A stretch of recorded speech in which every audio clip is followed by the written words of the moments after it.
খুনি ফ্যাসিস্ট স্বৈরাচার হাসিনা মুক্ত স্বাধীন বাংলাদেশে সবাইকে স্বাগতম।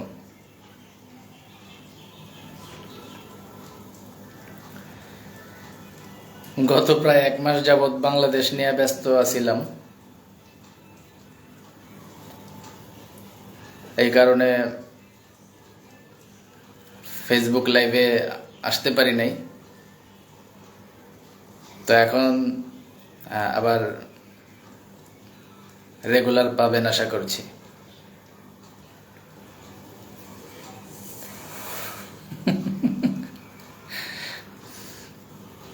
দেশ বিদেশ বাংলাদেশের সার্বিক পরিস্থিতি সবকিছু তো সবাই তো দেখলেনই। তো এখন আসেন আমরা আমাদের ডেস্টিনি রিলেটেড কিছু বিষয় নিয়ে আলোচনা করি। সর্বশেষ 11ই জুলাই 2024 ফেসবুক লাইভ করেছিলাম।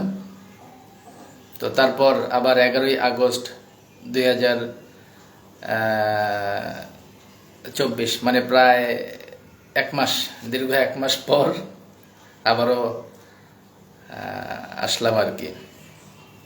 তো এর ভিতরে ডেস্টিনির বেশ কিছু ঘটনা ঘটেছে। এই ক্রাইসিসের ভিতরে, এই দেশের এই সংকটের ভিতরে প্রথম যেই ক্রাইসিসটা বা প্রথম যেই আলোচনাটা শুরু হয়েছিল ডেস্টিনিতে, সেটা হলো মাল্টিপারপাসের একটা রায়। ওইটা নিয়ে একটু হালকা ধারণা দিব আপনাদেরকে, দেন আমরা আমাদের মূল আলোচনায় চলে যাব। দেখেন, ডিএমসিএসএল এর সর্বশেষ এই যে আমাদের দেশের সংকট শুরু হওয়ার এই সার্বিক কিছু সময় আগে ডিএমসিএসএল এর যে রায়টা হলো, এই রায়টা নিয়ে আসলে অনেকেই বিভিন্নভাবে বিভিন্ন সময় জিজ্ঞেস করেছিলেন বা বিভিন্ন সময় বিভিন্নভাবে অনেকে জানতে চেয়েছিলেন যে এই রায়টা আসলে কি হলো বা আসলে দেখেন, এটা নিয়ে এত টেনশন করার কিছু নাই। কেন কিছু নাই? এই সেম ঘটনা তো 2018 সালেও ঘটছিল। যেমন 18 সালে কি হয়েছিল আপনাদের মনে আছে নিশ্চয়ই। আদালত কি করলো? মাল্টিপারপাসকে অবলুপ্ত করে সকল সম্পত্তি বিক্রি করে গ্রাহকের টাকা ফিরিয়ে দেয়া যেন হয়, এরকম একটা রায় কিন্তু 18 সালেও দিছিল। পরবর্তীতে আমরা যখন আপিল করলাম এবং আপিল করার পর 2020 সালে সমবায় মন্ত্রণালয়ের পক্ষ থেকে তখন কিন্তু এই ব্যবস্থাপনা কমিটি করে দেয়া হয় মাল্টিপারপাসের, এবং তারপর মাল্টিপারপাসের অলরেডি কমিটি হয়ে যায়, যেখানে আদালত বিলুপ্ত করার ঘোষণা দিয়েছিল। সেখানে আমরা আপিল করার পর বিলুপ্ত তো হয়ই নাই, উল্টা আরও ব্যবস্থাপনা কমিটি গঠন করে দেয় সমবায় মন্ত্রণালয়। তো সেম এই বিষয়টা, একই বিষয় তো এখন চলছে। তাহলে এখন কি করতে হবে? খুব সিম্পল বিষয়, মানে আদালতের কাছে আপনি যখন দ্বারস্থ হবেন সমস্যা সমাধানের জন্য, আদালত তো আইনের বাইরে কোনো কথা বলবে না। যেমন আদালতকে এই কথা বলবে যে আপনারা দেখেন কিভাবে কি করা যায়। আদালত তার ইনসাফের কথা বা ইনসাফের দৃষ্টিতে বলে দিয়েছে যে সম্পদ বিক্রি করে গ্রাহকের টাকা ফেরত দিয়ে দেন, সোজা হিসাব আদালতের কাছে, যেটা সিম্পল ক্যালকুলেশন। এখন আমাদের এই বর্তমান ব্যবস্থাপনা কমিটির পক্ষ থেকে এখন এই ব্যাপারটাতে আপিল করা হবে, এবং আপিল করার পর অ্যাজ ইউজুয়ালি আবার দেখবেন মানে আদালত বলে দিয়েছে যে সম্পদ বিক্রি করে মানুষের টাকা ফেরত দিয়ে দাও। এখন ব্যবস্থাপনা কমিটি আবার আপিল করার পরে আদালত তখন আবার এটা নিয়ে ওই আপিলের ডিভিশনে যাওয়ার পরে আদালত ওই আগের মতোই হয়তো আবার বলবে যে আচ্ছা ঠিক আছে, তাইলে আপনারা কিভাবে এটা সুরাহা করা যায় দ্রুত করেন। এই তো বিষয়, এটা নিয়ে টেনশনের কিছু নাই। তার মানে মাল্টিপারপাসের অবলুপ্তি হচ্ছে কিনা এই ব্যাপার নিয়ে যারা চিন্তিত, এটা নিয়ে চিন্তার কিছু নাই বা এটা নিয়ে টেনশনের কিছু নাই। এটা গেল পর এক বিষয়। এরপর আসি সমসাময়িক বিষয় নিয়ে। হাসিনা তো গান, তো হাসিনা গান, ইউনুস ইন। তো এই যে সরকার পরিবর্তন, এই সরকার পরিবর্তনের এই ঘটনায় রফিকুল আমিনের দালালগুলা হেভি খুশি হয়ে নাচতেছে। এরা এমন ভাবসাব নিয়ে খুশি হয়ে নাচতেছে, মনে হইতেছে যে এই তো এখন সব উল্টায় ফেলবে। আসলে দেখেন, সরকার পরিবর্তনের এই ব্যাপারে আমার যে মন্তব্য, আমি যেই মন্তব্যটা করব বা আমি যেই আমার পারসেপশনটা শেয়ার করব, এটা আপনাদের পছন্দ নাও হইতে পারে, আপনাদের অনেকেরই হয়তো বা ভালো লাগবে না, কিন্তু আমার পারসেপশনটা যেটা আমার কাছে অ্যাকচুয়াল মনে হচ্ছে আমি তো ওইটাই শেয়ার করব, আপনাদের পছন্দ নাও হইতে পারে। সেটা হলো সরকার পরিবর্তনের সাথে ডেস্টিনির সমস্যা দ্রুত সমাধান অথবা সমাধান না হওয়া কোনোটাই নির্ভর করে না। মানে ডেস্টিনি এই সরকারের আগে হাসিনা সরকার থাকা অবস্থায় যেভাবে এটার কার্যক্রমটা এগিয়ে গেছে এখনো ঠিক ওইভাবেই এগোবে। একেবারে যে সব দ্রুত সমাধান হয়ে যাবে তাও না, আবার যে সব আটকে যাবে, বড় ঝামেলা তৈরি হবে তাও না। মানে আগে যেভাবে চলছিল এক্স্যাক্টলি ঠিক সেভাবেই চলবে। অতএব এটা নিয়ে খুশি হওয়ার কিছু নাই। অনেকেই দেখলাম যে বিভিন্নভাবে স্ট্যাটাস ম্যাটাস দিচ্ছে ফেসবুকে যে হ্যাঁ এবার সব ঠিকঠাক হয়ে যাবে, রফিকুল আমিন বের হয়ে যাবে। রফিকুল আমিন কোন চ্যাটের বাল? রফিকুল আমিন কি খালেদা জিয়া নাকি যে তারা বের করতে হবে? তারপরে ডেস্টিনি কি আপনার ওই বিএনপি বা জামাতের মতো কোনো রাজনৈতিক দল নাকি যে এদের সব সমস্যা সমাধান করে দিতে হবে? কি এর লোকে কি মিলান ভাই? হুশে আসেন। ডেস্টিনির ব্যাপারে দেখেন উৎসাহিত হওয়ার, মানে সরকার পরিবর্তনে ডেস্টিনির ব্যাপারে উৎসাহিত হওয়ার কিছু নাই, আবার অনুৎসাহিত বা আতঙ্কিত হওয়ারও কিছু নাই। আগে যেভাবে চলছিল এখনো ঠিক সেভাবেই চলছে, সেভাবেই চলবে। কিভাবে দেখেন, প্রথম যদি আমি আপনাদেরকে বলি, বর্তমান যে ইউনূস সরকার, তারা এমন কোনো ডিসিশন এই মুহূর্তে কি নেবে যেই ডিসিশনের কারণে বিরোধী পক্ষ তাদের সমালোচনা করার সুযোগ পায়? এরকম কোনো ডিসিশন বর্তমান ইউনূস সরকার নেবে? নিবে না। মাত্র ইউনূস সরকার সরকার গঠন করলো, এমনিই চতুর্মুখী চাপে আছে, আওয়ামী লীগ তাদেরকে প্রচুর প্রেসারে রাখছে। তো এই মুহূর্তে ডেস্টিনির ইস্যুটাকে স্পেশালি ফোকাস দিয়ে এটাকে সমাধান করার এত ঠেকা ইউনূস সরকারের পরে নাই। কারণ কি, এই জিনিসটা যদি তারা করে তাহলে এই ব্যাপারটা নিয়ে যে ডেস্টিনির টাকা মাইরা খেয়ে ডেস্টিনিকে ছেড়ে দিছে, এই একটা সুযোগ পাবে আওয়ামী লীগ। তো ইউনূস সরকার এই সুযোগটাকে আওয়ামী লীগকে দিবে? দিবে না। তাহলে বিষয়টা কি চলবে? যেভাবে আগে চলছিল ওই এভাবেই এখনই চলবে। এটা নিয়ে এত মানে ওই যে উৎসাহিত হওয়ারও কিছু নাই, আতঙ্কিত হওয়ারও কিছু নাই। দ্বিতীয়ত দেখেন, আমার কাছে যেটা মনে হচ্ছে, বরং ক্ষেত্র বিশেষে ডেস্টিনির কিছু কার্যক্রম এখন আরো স্লো হবে। যদি বলেন কেন, দেখেন রাষ্ট্রীয় অবকাঠামোর টোটাল ইনফ্রাস্ট্রাকচার কিন্তু এখন চেঞ্জ হচ্ছে। প্রথমে কি হলো দেখেন, হাসিনার পদত্যাগ হইল, তার মানে কি রাষ্ট্রপ্রধান চেঞ্জ, আসলো ইউনূস, আচ্ছা গেল এটা।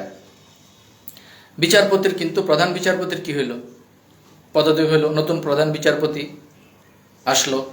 পুলিশের আইজিপি চেঞ্জ হইল, ঠিক কিনা বলেন?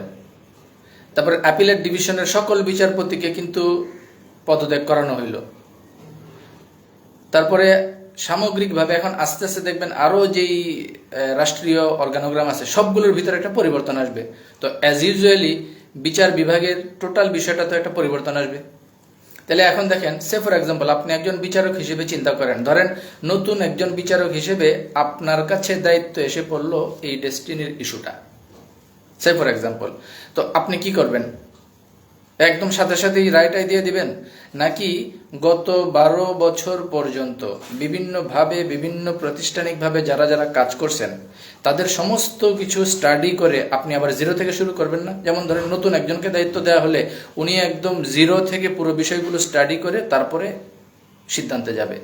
তো সেই হিসেবে এটা আমার পারসেপশন যে বরং ক্ষেত্র বিশেষে ডেস্টিনির মামলাজনিত বিষয়গুলো নিয়ে বিচারিক প্রক্রিয়াটা আরো মানে সচেতনতার সাথে পরিচালিত হবে। প্রথম কারণ, টোটাল সেটআপটা নতুন, এবং দ্বিতীয় কারণ, এই মুহূর্তে এলোমেলো কোনো সিদ্ধান্ত নিলে এই রাষ্ট্রীয় প্রটোকলে কিন্তু এখন রাজনৈতিক কোনো দল নাই, এলোমেলো কোনো সিদ্ধান্ত নিলে ওই বিচারপতি কিন্তু বাম্বু খাবে। তাহলে সেই হিসেবে এই জায়গাটাতে অত্যন্ত ধীরস্থিরভাবে এবং অত্যন্ত ভেবেচিন্তে বিচারকরা কিন্তু বিচারিক কার্যক্রম এগিয়ে নেবে। দ্যাটস ওয়াই এই কাজে আমার দৃষ্টিতে মনে হচ্ছে যেটা যে ডেস্টিনির বিচারিক কার্যক্রমটা বরং আরো স্লো হবে। কি আমার কথা পছন্দ হইতেছে না? অবশ্যই পছন্দ না হলে তো কিছু করার নাই। আমার কাছে যেটা এক্স্যাক্ট মনে হচ্ছে আমি সেটাই বলছি। ওই আবেগ দিয়ে তো কথা বলে আপনাদেরকে খুশি করায় লাভ নেই যে কালকেই সব ঠিক হয়ে যাবে, পরশু দিনই সব চালু হয়ে যাবে, এসব বলে তো লাভ নাই। এক্স্যাক্ট ফিগারটা মানে এক্স্যাক্ট বিষয়টা ফিগার আউট করতে হবে। তো গেল এটা। আসেন এবার পরবর্তী পয়েন্টে যাই। তো আগের পয়েন্টের বিষয়টা একটু আবার বলে নেই যে এই সরকার পরিবর্তনে রফিকুল আমিনের দালালদের এত খুশি হয়ে লাফালাফি করে লাভ নাই। আপনারা এটা ভাইবেন না যে কালকেই ইয়াকে ছেড়ে দিবে বা ওই যে লোকদেরকে ছেড়ে দিবে। ঠিক যেভাবে মামলা পরিচালিত হচ্ছে, যেভাবে প্রাতিষ্ঠানিক কার্যক্রম চলছে, অ্যাজ ইউজুয়াল এভাবেই হবে। এটা নিয়ে আমাদের উৎসাহিত অথবা আতঙ্কিত কোনোটাই হওয়ার দরকার নাই। জাস্ট অ্যাজ ইউজুয়াল আমরা আগে যেরকম ছিলাম, আগে যেভাবে পুরো বিষয়গুলোকে মনিটরিংয়ে রেখেছিলাম, এখনো সেম পুরো বিষয়গুলোকে আমাদের মনিটরিংয়ে রাখতে হবে। That's my perception about this matter. Anyway, আমরা আসেন পরের পয়েন্টে চলে যাই।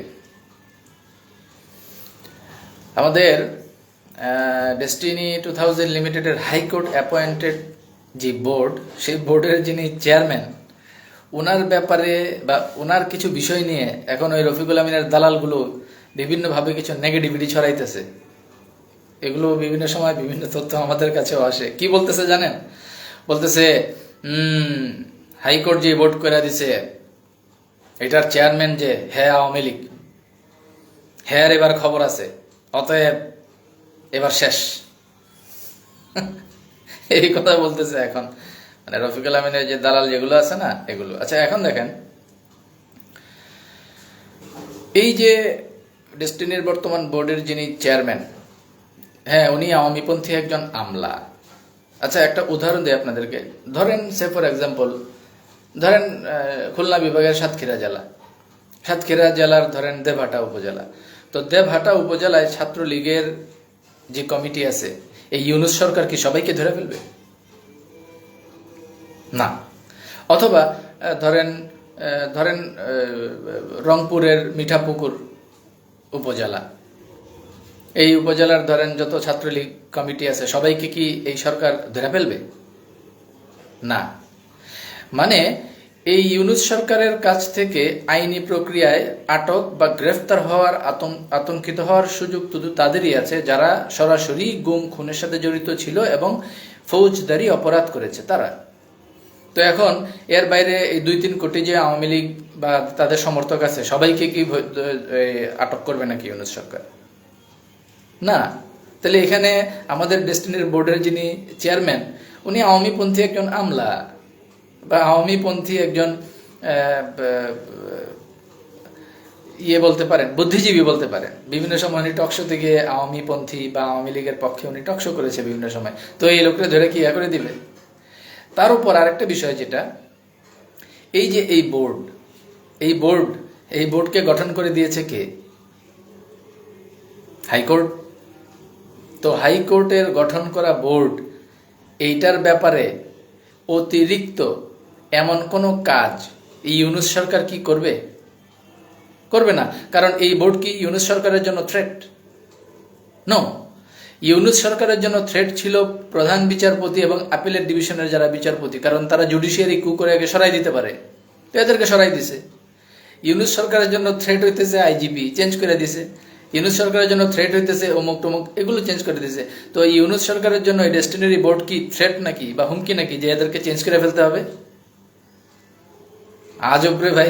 আপনারা একটু মানে একটু এটা একটু খাটাইলে তো বিষয়গুলো বোঝা যায় যে আসলে কোনটা অ্যাকচুয়াল আর কোনটা ফেক। দালাল গোষ্ঠী বা রফিকুল আমিনের দালাল গোষ্ঠীর এই ধরনের কথায় আতঙ্কিত বা বিভ্রান্ত হওয়ার তো কিছু নাই। অনেকেই দেখলাম বিভ্রান্ত হয়ে বলতেছে না, হ্যাঁ তাহলে তো এখন এই বোর্ডের কি হবে এই বোর্ডের? অ্যাকচুয়াল বিষয়গুলো বোঝেন বা অ্যাকচুয়াল বিষয়গুলো ভাবেন। আচ্ছা, তো এবার আরেকটা মজার বিষয় শেয়ার করি আপনাদের সাথে। এই সরকার পরিবর্তনের পর দেখলাম যে আমাদের বিভিন্ন ব্যানারের ওই যে গত 6 বছরে বিভিন্ন যে সংগঠনগুলো এই সংগঠনের বিভিন্ন নেতৃবৃন্দ এখন আবার অ্যাক্টিভ হয়ে উঠছে। জেলায় জেলায় জেলায় জেলায় তারা সমন্বয়ক নিয়োগ দিতেছে। ওই বৈষম্য বিরোধী ছাত্র আন্দোলনের মানে মোটিভেশনে এবার এরাও সমন্বয়ক নিয়োগ দিতেছে।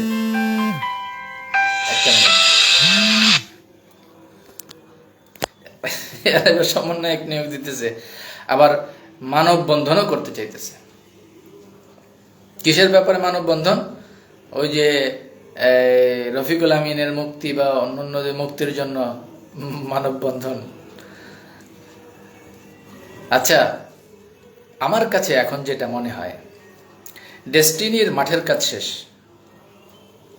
মানে ফিল্ডে শ্রম দেওয়ার কাজ শেষ। এখন কাজ হলো টেবিলের কাজ, আমার পারসেপশন। কিরকম? এখন আপনি শুধু শুধু মানববন্ধন করার তো প্রয়োজন নাই, এটা হুদাই পণ্ড শ্রম।